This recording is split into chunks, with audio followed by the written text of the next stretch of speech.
What is good, everyone? Welcome back to another episode of the Renegade Roundtable podcast. I am Jeffrey Kirby. As you can see, we are with our man, Jarryd Sanchez again. Boss Sanchez, how in the hell are you doing today?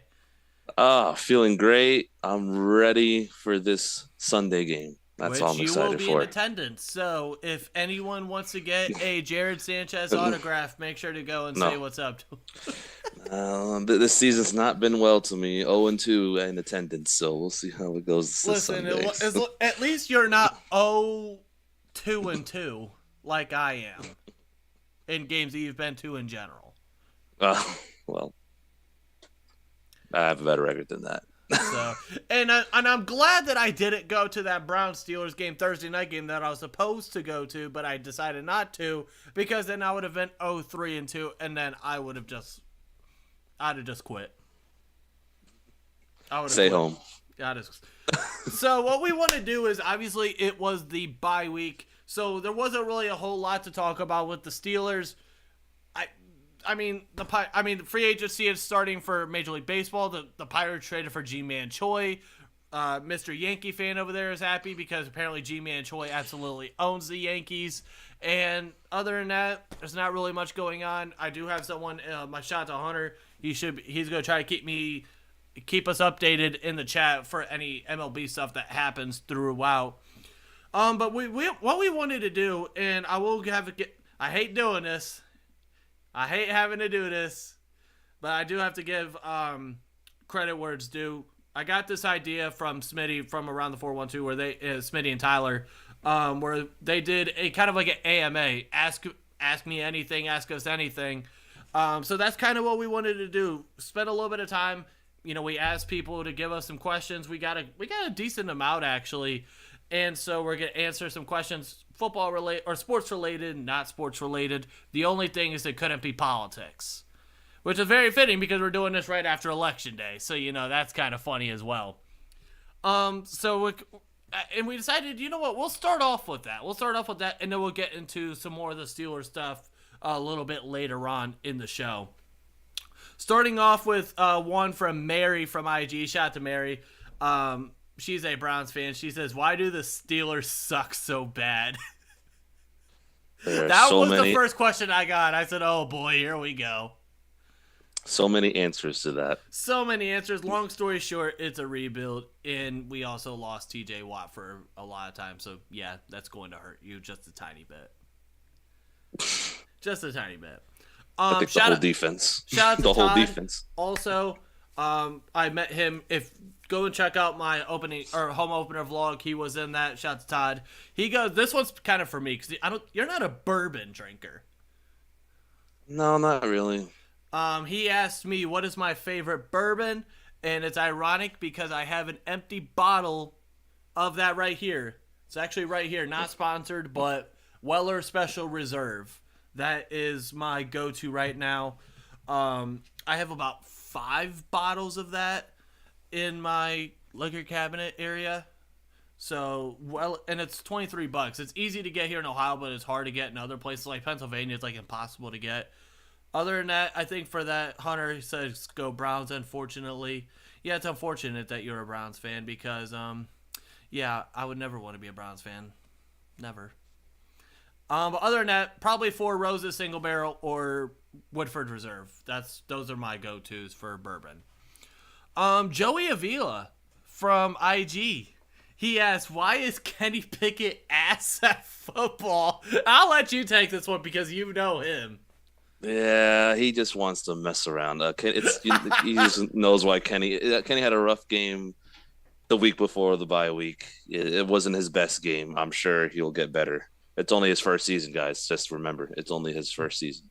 All right, so here's actually a question we just got in the comments, because I also put if they wanted to ask questions, they could in the comments. From Steel Black, shout to him. He says, our version of tanking is rebuilding, but would you say we are tanking by mistake? Which is ironic, because we did get a somewhat answer or a question. And it's ironic because that's not a question, but that was a topic. In fact, Steel Black, we're going to talk about that a little bit later on because that's a topic that we have already lined up. So it's ironic that you said that. So Stay tuned. We will get to that.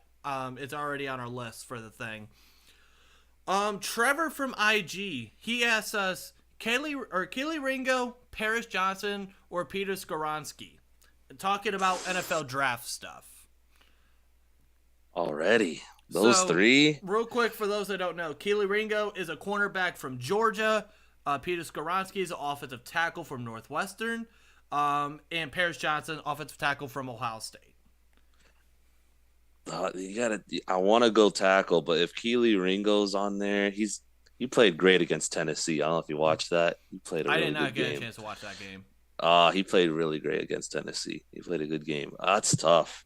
I would go with one of the tackles for now because it's more needed than corner because we got William Jackson. Because as of right now, I say we'll go one of the tackles. I'll say Skoronski for now. I haven't watched much of Paris Johnson, so I have to watch that and Hunter's boy, because from the Ohio State. So Steel Black says he loves the Penn State guy. I'm not sure if you're referring to the offensive tackle or Joey Porter Jr., the corner from there. So, and that's ironic that you say you like the Penn State guy, because I was looking at that and I said, if I had to absolutely choose one of them, it would be one of the tackles. It would either be Skoronski or Paris Johnson, because I do think that I do want to see this team actually invest high capital in the offensive line. But if in reality, I think right now the guy I'm looking at most is the offensive tackle from Penn State, Olu Fashanu. I'm not sure if I'm pronouncing his name right, but if I didn't, I apologize. He is a guy that's going. He's 19 or going to be 19 this year. He's somewhere. He's very young. So A, he's gonna have time to develop, and B, he's going to be an absolute monster. And again, you need that with this offensive line. You need that. I've been saying this since the 2021 NFL draft. Build from the inside out. Go with and Aditi Kigawala. I love her to death. You guys like to make fun of me in the group chat for that, but she had that same philosophy. If outside of quarterback, inside out, you build from the offensive line. You build in the trenches, because you don't fix your run game with a running back. That doesn't work. You fix your running game by building a great offensive line. I mean, for God's sake, Le'Veon Bell was a guy, he had a great offensive line at Pittsburgh. He goes off to the Jets, and he looks absolutely awful. So it's one of those situations. I mean, here, Dan is in here as well. I'll give you guys something here for the Browns. 2019, Nick Chubb, that offensive line was god-awful. But what did they do? Nick Chubb was the second leading rusher in the NFL that year. So that kind of proves that you don't, and you'll see this from time to time. Look at San Francisco. They've had plenty of guys where they've looked well in that offense because they have a great offensive line. You need a great offensive line not only for the run game, but overall to protect your quarterback and protect your investment. Yeah, I hope they do a lot this year with investing in the O-line, but we'll see how they go this year. Another one. So this was from my guy Yo Paulie on Facebook. He goes, "What were your thoughts on the Astros World Series championship?" I hate the Astros. I didn't watch it, so I can care less. I would have liked to see the Phillies win, just because I know a couple Phillies fans. Shout out to Drew. He's a Phillies fan. Also, they announced that he's having a baby, so congratulations to them. Also, I know, shout out to my man Todd. He is also a Phillies fan. I would have liked to see the Phillies because of the Astros, but I mean, it is what it is. They were expected to win, and they won it, so whatever. So we got one from Josh on IG. He goes, "Go to Chipotle order." It is ironic because I just had Chipotle today. So it's very ironic, but he asked, what's your go-to Chipotle order? Well, I'm basic. I get a bowl, white rice, black beans, cheese. Well, the meat is chicken. It's double chicken. You have to get double chicken. Because if it's regular chicken... Congratulations to you and all your success. Well, you have to, because their portion size are awful. lettuce and cheese, and then the cheese sauce. It's Okay. fantastic. So mine's so hilarious. So I get a bowl. Sometimes I get it with tortillas. Sometimes I don't. Brown rice, both beans, chicken, extra corn, extra sour cream, extra cheese. That's not bad. So that is my Chipotle, and then of course obviously drink. And if I'm feeling real bougie, then I'll get like chips and guac or chips and queso or something. Paulie again. So he asked another question.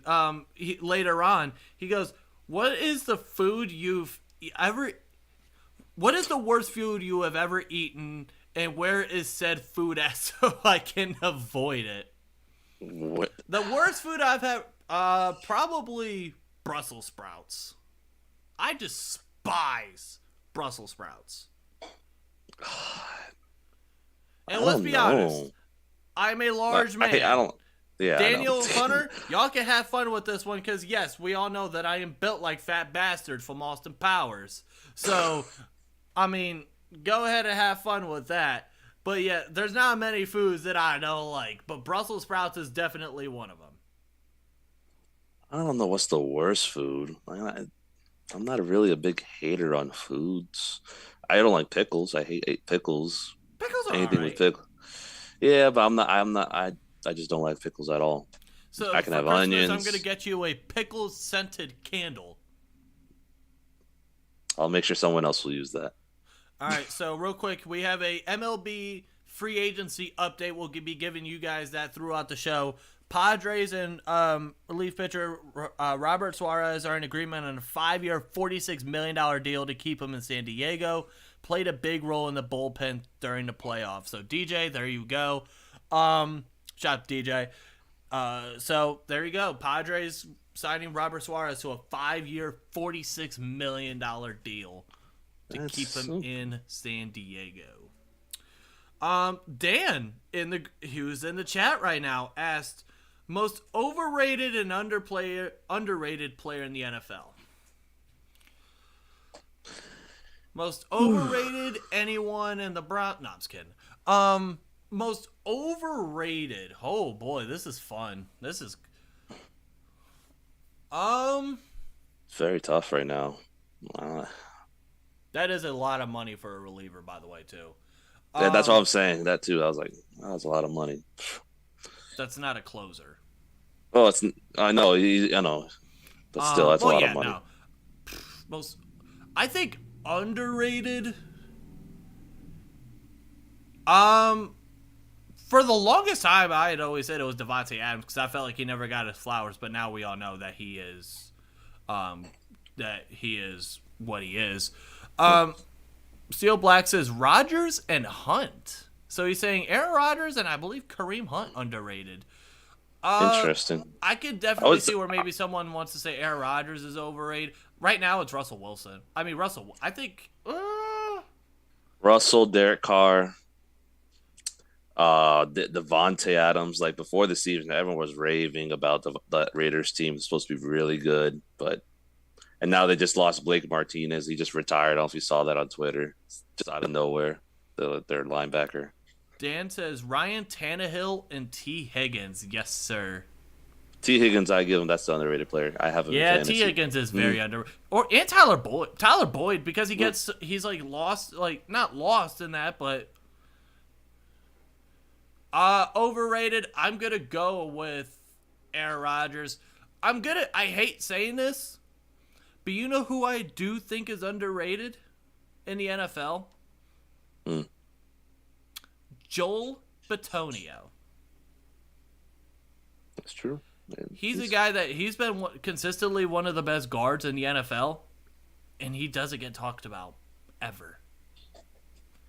So that's my overrated and underrated. Another one from here in the he's in the comments. Hunter, he gave me one. Take one player from the AFC North and from each team and add them to the Steelers. Oof. Wow. So I wish you said the AFC. that would take way too long, and yes, then you end up Well, becoming yeah, a god's fly. I would say just 4 players in total from the AFC, not like Oh no, yeah, from the AFC North, so you get 3 players from the AFC North. AFC side. So for the from the Browns, I'm taking from the Browns, I'm taking Nick Chubb because I think he's going to be able to do something even with a bad offensive line. Because forget Najee Harris at this point, and that's something we're going to talk about. You're not on this Najee as well right now. Okay, no, continue. Ravens. Imagine a backfield with Lamar Jackson and Nick Chubb. Oh my God! From the Ravens, I'm gonna go with Marlon Humphrey because I think that we need a good corner. I agree. And from the Bengals, I'm going to take.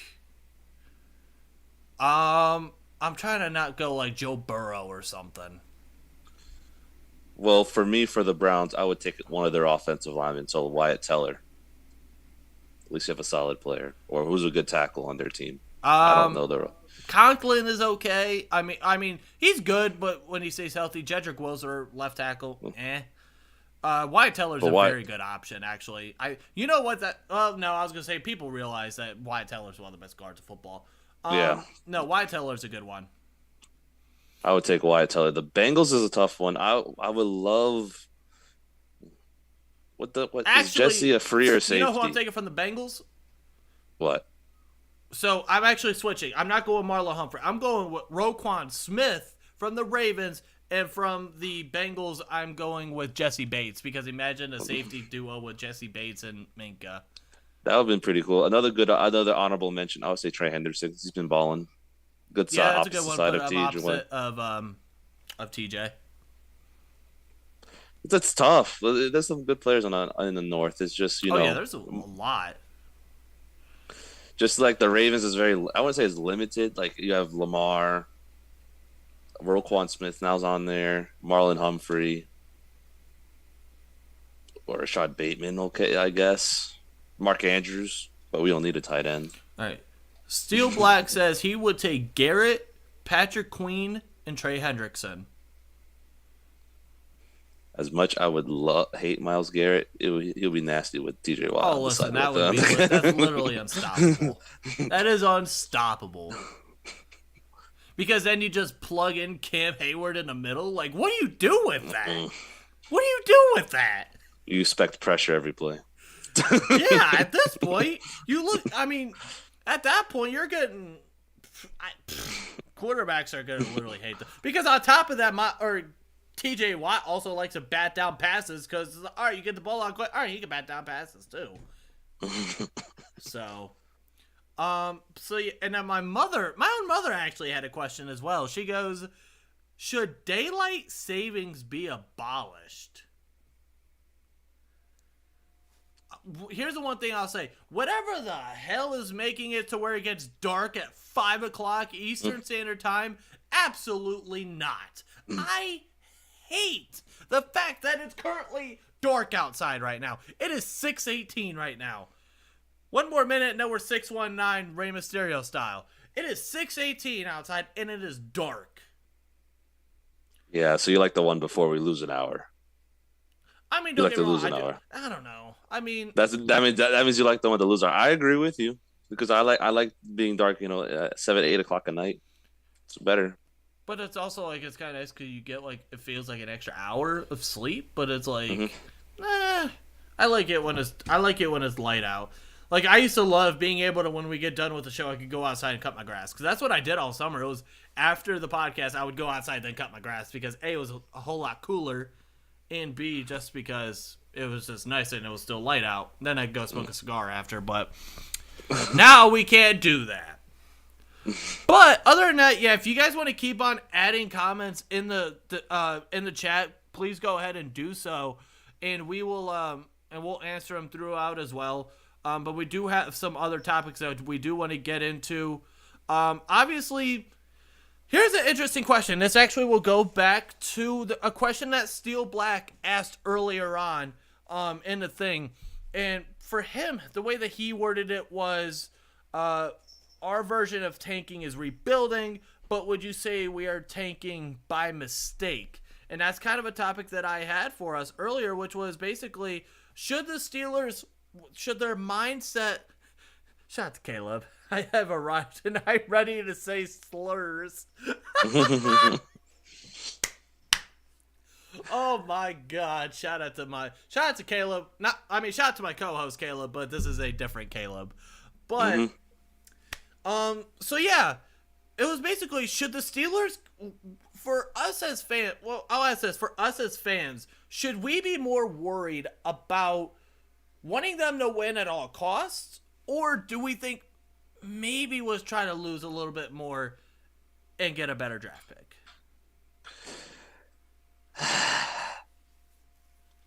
It's a tough one. The Steelers, they're going to play competitive no matter what happens, what we say. So no matter where we end up, I would love to have a top 10 draft pick personally, that at least for this year. A top 10, top 15 at worst, but I think we're going to get a top 10 pick. I wouldn't say I don't want to tank on purpose, but at least go out, have some improvement maybe with the offense, which I probably won't see that happen every week. If the offense improves, then thank God. But I would love to be competitive every game. I'm a winner. I hate losing. And I always think Twitter is terrible after we lose. Oh, listen, Steeler Twitter is great after we lose. But my thing is, when it comes to this, it's one of those things where, like, when we get to Sunday, like, for you're going to the game on Sunday in Pittsburgh against New Orleans. Of course, you want to go and watch your team win. Of course, you want to do that. But it's like one of those weird, and I feel like it's a comfort thing, and I've argued this before with certain things. It's a comfort thing, like when we lose, it's like, okay, we're working on a better draft stock. But it's like, if you're not, say you barely squeak into playoffs, or even if you go like 8-9 or something, and now you're down to like middle of the road in the draft, is that, like, how beneficial is that going to be with you? Rather than, it's like, okay, if you lose, say you, like right now we're projected at the 4th overall pick. Now you get a 4th overall pick, and then right now you have, I think it's projected 35 and 38 or something like that, or 34 and 38 or 30 something. Somewhere in that range. You have 3 picks in the top 40, so you could really do some damage with that. And I think the part that makes me feel more confident is Andy Weidel. He's a guy that is with this staff now, and he's a guy that really helped build that Philadelphia Eagles team. He was a big part of that, along with Howie Roseman. So I think that's a part of it, but at the same time, are they going to allow him to really be a part of that process, or is it really just going to be Omar Khan, Mike Tomlin? I think they're going to – we'll see. I don't know. I wish I had an answer to that. They need to – all hands on deck during the draft. Whatever helps this draft, because 3 picks in the top 40, man, it sounds great. And we know the Bears, we want them to keep losing. Don't worry, Caleb. My verification is meh. It's mid. We'll just keep it at that. It's mid. But no, real quick in the comments. So someone wanted to ask me who I voted for. Obviously, that is not a part of Ask the Show. Also, I do want to give a shout out to my boy Caleb's Twitch, My Cryptic Moon. It's literally his thing in the chat. So it's twitch.tv/MyCrypticMoon. So if you want to go and watch him play some games, go and do that. And then also we got a comment saying that Steelers suck. And then Shocker. Steel Black says we are going to get a first round exit. I'd rather have a top 10 pick. I don't blame him. A top 10 pick for this draft, at least, is great. As much as I hate it, but I want to. I'm a competitor. If I want to win, if they lose, I'm going to be upset, of course. But in the end of the day, the draft will help us for sure for the draft. Yeah, and my thing is like, so when we look about, so say you end with what would be the best case scenario? If we get the number 1 pick, it would be the best case scenario. I mean, yeah, but I mean, like, even if you got, like, say you get number 2 or something, say you get the 2nd overall pick, now you can have a battle. So say Bryce Young goes number 1. And CJ Stroud, a lot of teams are wanting CJ Stroud. Now you can have a battle. Now you could just basically have a bidding war on who's going to give you more to move up to that second spot. You move back. You acquire a bunch more picks to build on, and you can still maybe how get far your guy. would you want to move back? That's the other thing too. Well, yeah, that's another thing too.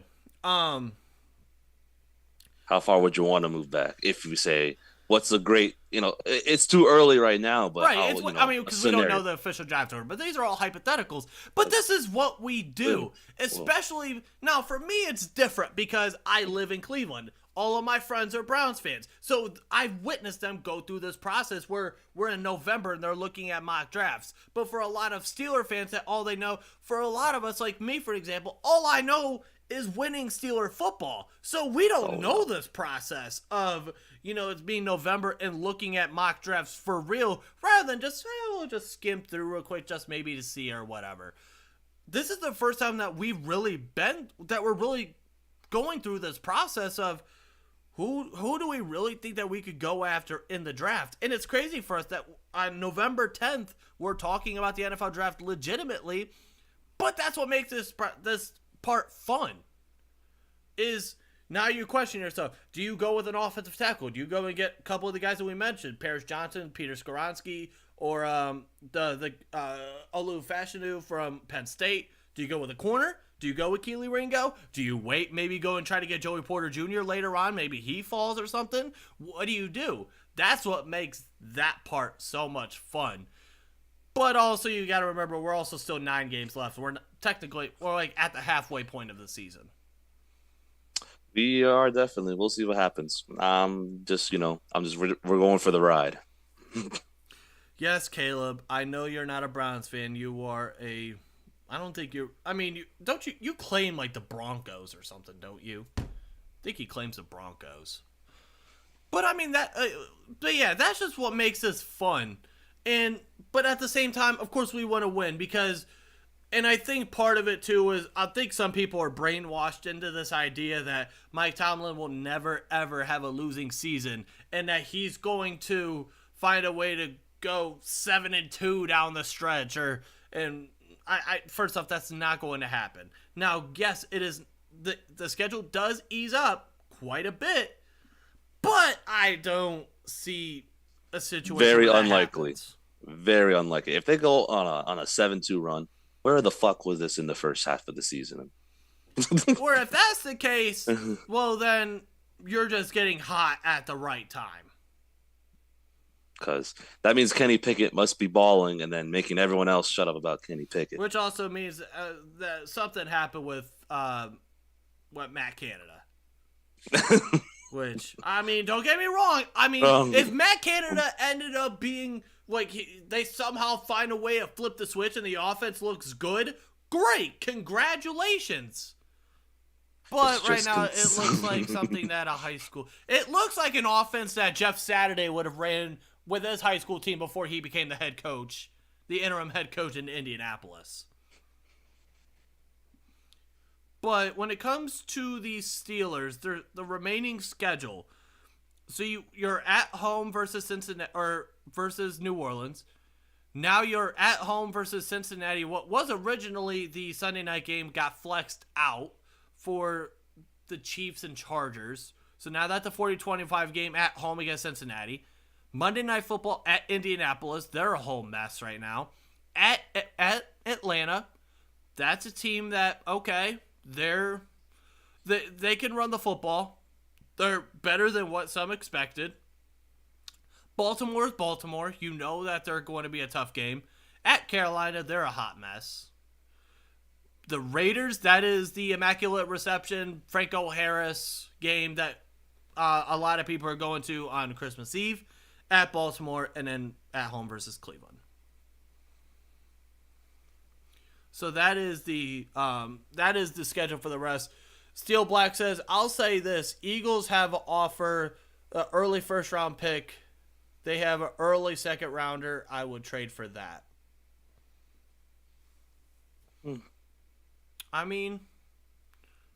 It's interesting. We'll see how it is at the end of the season. Yeah. Eagles looking really good right now. So listen, right now the Eagles are looking absolutely phenomenal. They're looking great. But yeah, other than that, I'm just I don't know. I'm just kind of getting annoyed. Like it's like an in the moment thing where we want to see the team win, but it's like when you look at a big picture thing, it's obviously you realize it is what it is. And now my group chat's going absolutely nuts. So great, awesome. Back to the regularly scheduled programming here. All right, here's another question for you. Should we? So there's this idea that, and this is all started from Andrew Philodumbass, Andrew Filipponi, where he came up with this narrative that the Steelers are going to bench Najee Harris. And then you see in a couple beat reporters like Mark Cabali, like, where the hell did this come from? Like, where did that come from? Where are you at with Najee Harris? I think 25 games into his career. as of right now, what is this his third season or is it second season? Second. So it's only a second season. Most people get a sophomore slump, and I think it is, even though with the bad O-line play, he's a first-round pick. He should still be a three-down back. As much as everyone wants to see more of Jalen Warren, he's doing great. It's to split carries would be tough because I know you want to feed the hot hand. It's very tough right now. But Najee's a first-round pick. It's a slump for this year for him. Because he played well in his rookie season, even with our O-line that's been bad last year. As much as everyone it's still early in my opinion. People bashing on Najee, I think it's still early. It's only his second season. Not to say anything that's his fault. He does have some vision issues as of right now. So real quick, Steel Black asked Jarryd, would you trade the pick for a high value player or no? Well, all right. So give me an example. Give us an example of a quote unquote high value player.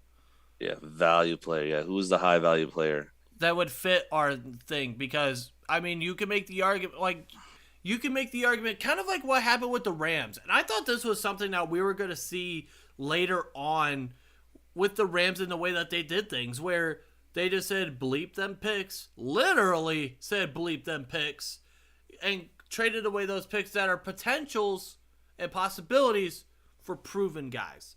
They went and got Jalen Ramsey. They went and got Matthew Stafford. They went and traded for Von Miller. And then they went out and signed like Odell. So they went out and did that. So, thank you. I just got told I look like a burnt marshmallow. I see that. A Pro Bowl player type? What position? Give me a position because. Give me a player. I want a player. Yeah. Give me a couple players. A position, a player. Yeah, you got to give me a position and a player because we don't need a receiver. If I'm not trading for a receiver, hell no. Not even for a tight end right now. Also, real quick, I do have to say, Hunter put in the comments, he says, bro, talking about me, bro has sources now. He's growing up on us. Hey, Jarryd is my witness. We do have someone that we do have. We do have a source or two. Or a couple. We'll just keep it That's at that. all I'll say. Like I said, hey, you know what I will say is, I was one of the first people to have out the Chris Boswell stuff. Mm-hmm. I had that stuff out. Well, when we got it from our source, we got it from our source, and it was kind of like hesitant to like let us post it, but I'm like, I got to do it. So I kind of like put a little hint out there, and then it just went on from there. Quentin Nelson from the Colts or Marshawn. That's a Quentin Nelson. So listen, you know what's ironic is, so if Hunter is in here, Hunter will tell you that they swear that I have a man crush on Quentin Nelson. They swear up and down that I have a man crush on Quentin Nelson. Well, he had that good year last year. Why would you not like Quentin him? Nelson is he's had a great. He's on a Hall of Fame path. Would I trade the 5th pick for Quentin Nelson? Oh, hey, I don't know if I can. See, there we go. Daniel's saying in the chat that I literally do have a man crush for Quentin Nelson.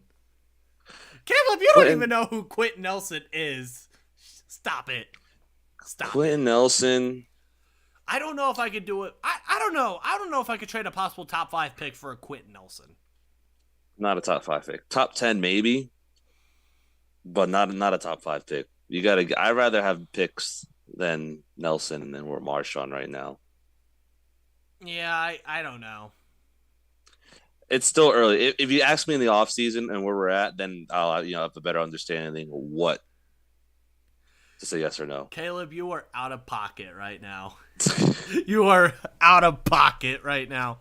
But no, real quick, back to something that we were talking about earlier when it comes to Najee. I wanted to look this up. So, looking at what Najee Harris has done, he has 108 attempts for 361 yards. He's averaging 3.3 yards an attempt. Not good. He's had 2 games where he's averaged 4 or more yards per carry. He averaged 4.1 against the Jets, and he averaged 4 against the Philadelphia Eagles where he only had 8 carries. And that's the problem as well. Not enough carries. I know the O-line sucks, but you got to give him more carries. So here's where I'm at on this. We know that in Mike Tomlin's tenure, he has never been a running back by committee guy. He loves his bell cow running backs. I think I'm benching Najee for Jaylen Warren. The reason why, I'm going to get slandered for this. But the thing that I'm looking at when it comes to this is, at the end of the day, Jaylen Warren. Kansas City did that with Clyde Edwards-Helaire. He was a first-round guy, but he wasn't playing up to par. They got I believe, like a late-round pick or maybe even undrafted guy. He's been playing well. They put him in. Bill Belichick, we all know that he's going to play the hot hand. And when Jaylen Warren is in there, he's consistently, it seems like he's getting gash plays every time. And Najee's like so much in his head where, you add on weight where you're hoping that you do that and you can run through someone, but instead he's playing. It's like the opposite of what Le'Veon Bell did. Le'Veon Bell, his rookie year, was big. He lost like 15 pounds and then got more elusive and then got better. It's like Najee gained weight and tried to do that. I don't know.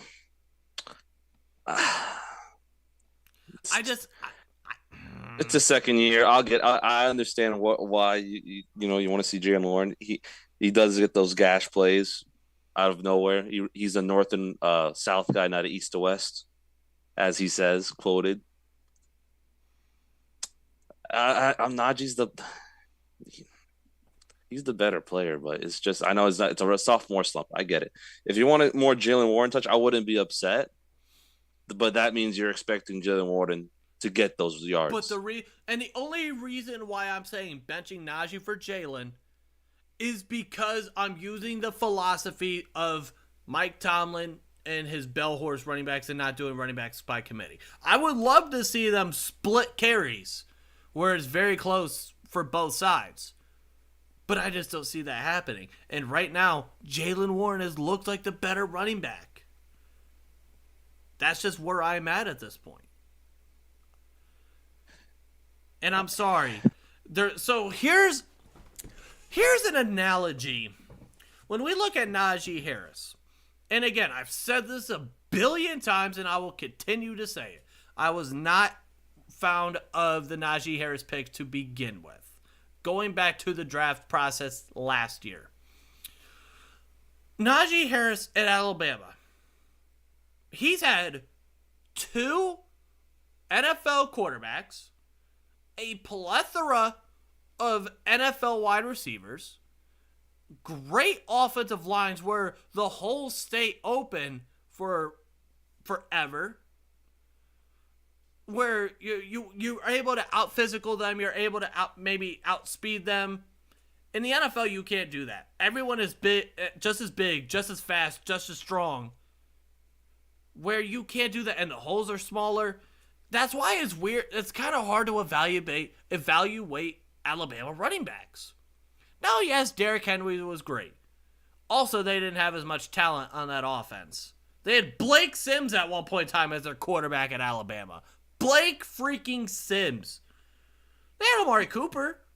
And Amari Cooper was nasty there, and there was a reason why he was a top whatever pick in the NFL draft that year that he was drafted.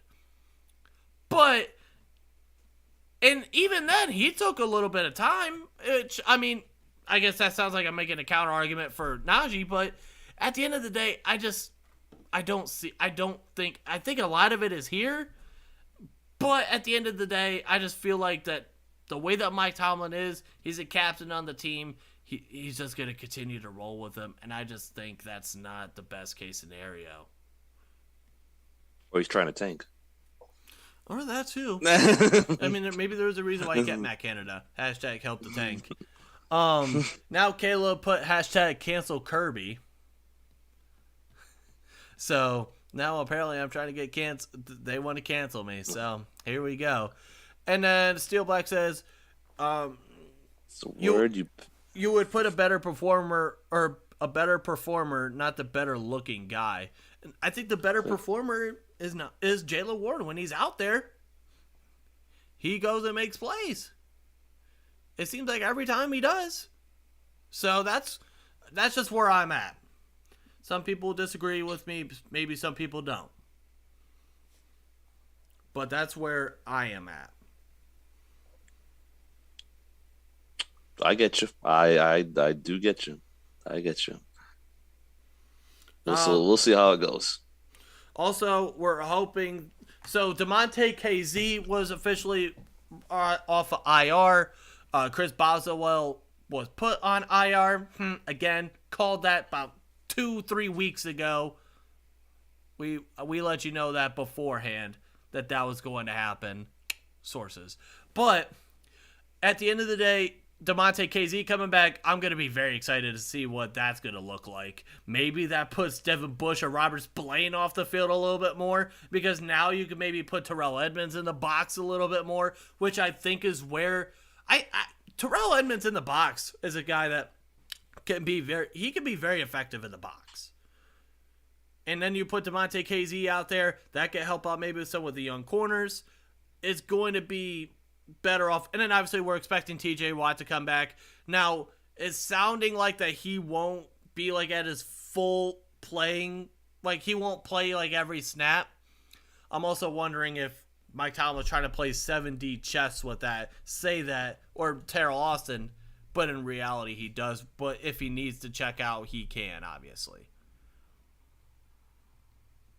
Yeah, we'll see if he's on a snap count, but I expect him to get a lot of snaps here. Especially if you start getting down in that game, you're going to bring TJ Watt out. You're going to bring. So there was a story that I heard earlier in the week about someone talking to Zach Taylor. And they were talking about how crazy the AFC is. And they were talking about the AFC North and how crazy it is. And so the person was saying how they felt a little bit weird about the Steelers. And Zach Taylor goes, well, TJ's coming back. And she goes, well, doesn't that, it's not just, just a one player. And Zach Taylor goes, TJ Watt changes that team. That's how dynamic he is. That's how insanely good that is. That is like quarterback praise from a non-quarterback. There's not many players in the National Football League that you get that kind of praise for and that much impact on a team when you're not a quarterback. The record shows it. Yeah, literally. Literally. So, at the end of the day, I'm very excited to see him back, especially when he gets his first sack. Oh boy, it's going to be Look, great. well, doesn't he have a sack already in his first game? Yeah, he does. He had a sack or a sack and a half. Okay, So we'll get a second sack. good. All right, one last thing that we want to get into before we get the hell out of here, because I know you also got to get packing for your trip tomorrow to Pittsburgh to the 412. Talking a little bit about the Saints Steelers game on Sunday. Give you an injury report brought to you by absolutely nobody. Marcus Davenport was limited today with a calf. Mark Ingram with a knee did not practice for a second straight day. Jarvis Landry limited with an ankle. Marshawn Lattimore did not practice for a second straight day with an abdomen. That could be a huge loss for them. Center Eric McCoy, calf, did not practice second straight day. Andres Pete with a tricep did not practice for a second straight day. Ryan Ramczyk, he was just limited. It's a rest / he's knee situation. He should be good to go. Pete Warner from The Ohio State did not practice with an ankle. And then today, Marcus May, safety, did not practice with abdomen. And then Cam Jordan was limited, more of just a rest thing. Steelers, on the other hand, Chris Boswell did not practice. Obviously, he's on IR. William Jackson III, right now is not looking good for him making his Steelers debut. Kellen Witherspoon did not practice again. It seems like he tweaked that hamstring again, which those hamstrings are very tricky. They're very tricky. Levi Wallace was a full participant for a second straight day in the shoulder. He's looking good to go. Long snapper Christian Kuntz was on the injury report with a rib, but he's full go. Miles Jack did not practice for a second straight day with a knee. Larry Ogunjobi was limited. He upgraded from DNP to limited, so that's a good sign. Malik Reed, personal, was not a practice, and Cam Hayward just got his veteran rest. So we are going to see a lot of Edmonds in the box if Miles Jack is not going to play. There you go. So at the end of the day, you know what you do? Just stop Chris Olave. Just stop Chris Olave. The Saints are not a good football team. They are not a good football team. And if here we go again. I'm speaking with emotion because I want to see the damn Steelers win. Oh my God.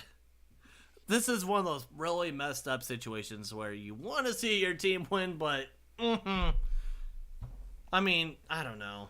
Oh, they don't have Trevor Penning? Okay. I was reading the comments. He's on IR. Yeah, Trevor Penning. He was a first-round pick as well. Mm-hmm. So, he went, I want to say, one or two, couple picks before us, or even one pick before us. I think it's one pick, I'm pretty sure. Yeah, I think he was 19. So, yeah, and here's what's even crazier for the betting, for the people who are bettors. The Saints are still a 1.5 favorite. Which maybe tells you how they feel about the Steelers. The Saints are not a good football team. Maybe. You got Andy Dalton. I mean, they're they're not good. They are not good. I mean, they blew out the Raiders 24-0. Then they lost to the Cardinals, lost to the Bengals, beat the Seahawks, lost to the Vikings, lost to Carolina of all teams. Y'all lost to the Carolina Panthers, which right now is, I think, on pace to have like the first or second overall pick. They don't know what the hell they want to do at quarterback. They got a lot of issues. Although Baker Mayfield did look good in that second half when he came. Here's a weird thing you'll notice. Baker Mayfield tends to play very well against the Bengals. We don't know why. 2020, I remember he had a 5-touchdown game because that was the first game. So 2020, they played against the Bengals and they beat. That was the game that Odell tore his ACL, and then Baker just went off. That was like his best game of his career, and then had a game-winning drive. Last year, he went off against the Bengals. For some odd reason, he just plays well against the Bengals. We'll see what happens, but don't underestimate the Saints. I don't care, man. I can see us losing to this team very easily, and that could be starting with our run defense is still bad. Yeah, it's still bad. Yeah, it's still bad. Not good at all. And I'm at the point where, again, I'm gonna be juggling the emotions versus reality thing all year long. But that's what we do. That's what us as fans. That is what we do. We it's like a reality thing is when we look at it. Wednesday, Thursday, Sunday, Monday. No, it's pure emotion. Sunday, Monday, maybe squeezing into Tuesday's emotion. Wednesday through Saturday is reality. And then Sunday, it's just the same process all over again. Like I said, I already know we're gonna have a losing season. It's not that's I'm already accepted with. Yeah, I mean, okay. I mean, he went, 15, 16 years without one? I mean, that's great. Every team is going to happen. It's going to happen at some point. It's okay. We're spoiled. This isn't the Major League Baseball with the Pirates, where they're a small team that have to take 5,692 years to rebuild. The NFL, if you play it smart, you could rebuild. You could do now, unless you're the Raiders, who had 3 first-round picks in 2019, which they just cut one of them. They just cut Jonathan Abram, Josh Jacobs. They declined his 5th-year option. He's been balling out this year. He's, I think, 4th in the NFL in rushing yards, and then he got Cleveland Farrell. Which I remember that was the first year I covered the NFL draft. So we saw him take him. I'm like, what the hell are they doing? Yeah, they have no idea what they're doing. Yeah, it was very interesting to say the least with that. But I mean, if you're smart, and you draft the right players, this could go very quickly. This could be a very quick, maybe 1-year deal. I'm hoping Kenny Pickett just improves this game. Yes, because here's my thing, too. I'm going to start getting irritated when I see fans in media trying to push this thing of, should maybe the Steelers try to go after Stroud or Young or something, or Will Levis or something like that?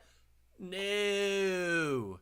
We're not Arizona. We're with Josh Rosen and then Kyler Murray. You want to talk about someone who is overrated as hell in the NFL? Kyler Murray. Kyler Murray is overrated as hell in the NFL. This isn't no. Kenny Pickett for now is your guy. Now if you get for at least 3 seasons. And if he's not, at least 3 to 4 years. Then you're talking. Now you might have an issue. But we'll see what happens. Right now, people don't understand it's still his rookie season. Yeah. It took Josh Allen 2 years to be good. I'm not saying he's going to be Josh Allen. How long did it take? Oh boy, I was just getting ready to. I was getting ready to go off for a second on that, but you stopped yourself, so you're good. Everyone's different. I know. Every quarterback's different, but it takes time to develop. Quarterback development. Every season's different. Not everyone is going to be Justin Herbert. Mm-hmm. I think Herbert's not doing good. Well, my thing is, I think a lot we're in an era of sports where it's instant satisfaction, where it's if you don't produce right away, like for an example, like Jamar Chase, if you don't put up absolutely beast numbers your first year, you're a bum, you're a bust. Get rid of him. Get someone else. I mean, am I wrong? No, you're not wrong. It sucks to We're say in an that. instant gratification, instant success era right now, and it absolutely sucks. Oh, that's going to be a long era. Oh, Jesus, Lord have mercy. No one has patience anymore with the development of players. Absolutely not. I'm going to say Najee as well. But yeah, but we've also given him a little bit of time. I mean, yeah, exactly. Real quick, I do want to look something up here because I put up a poll earlier today, and this goes back to a topic that we had with the with what way are you looking at this season? And I asked basically, what is your mindset for the second half of the season? Win no matter what, or lose for better draft? Surprisingly, 72% said win no matter what. That's well, I'm a competitive guy, so I hate losing, but yeah, I mean at this point, it's It's interesting to say the least. But other than that, you got anything else you want to get off your chest before we get the hell on out of here? Shout out to the Magic with their third win of the season, beating the Mavericks. Luka didn't get 30. Also, so real quick, if we're going to basketball route for a second, hey Cavs, hey Darius Garland, can you not suck in crunch time for once in your life? Please and thank you. Please be Golden State. I do not need to hear my Golden State Warrior fan Dan going nuts about us. I that might be the end of me if I have to witness that again. Yeah, you got a lot of expectations from that Cavs team. I mean, that's what happens when you trade for Donovan Mitchell, which, by the way, Donovan Mitchell has been playing phenomenal. Phenomenal. And also, hey, you know what I will say for my co-host Caleb? Shout out to the Jazz. The Jazz are looking very good as well. That's a surprising team right there, is the Jazz. Yeah, they're looking very good as well. But other than that, I think that's about it. That's all I really got for you guys this week. Thank you everyone for tuning in. I hope you guys did enjoy. And if you guys did, smash that like button, hit the red subscribe button. We are close to 600 subs, so please go and click that red subscribe button. Also, if you want, go and subscribe to my man Caleb's Twitch channel, twitch.tv/mycrypticmoon. So, there, I gave you 2 shout-outs. You're lucky. But other than that, I'm Kirby. That's Jarryd. And until then, I hope to see you guys in the next video or the next live stream, whenever we decide to do. Have a great week. Go Steelers. Peace out.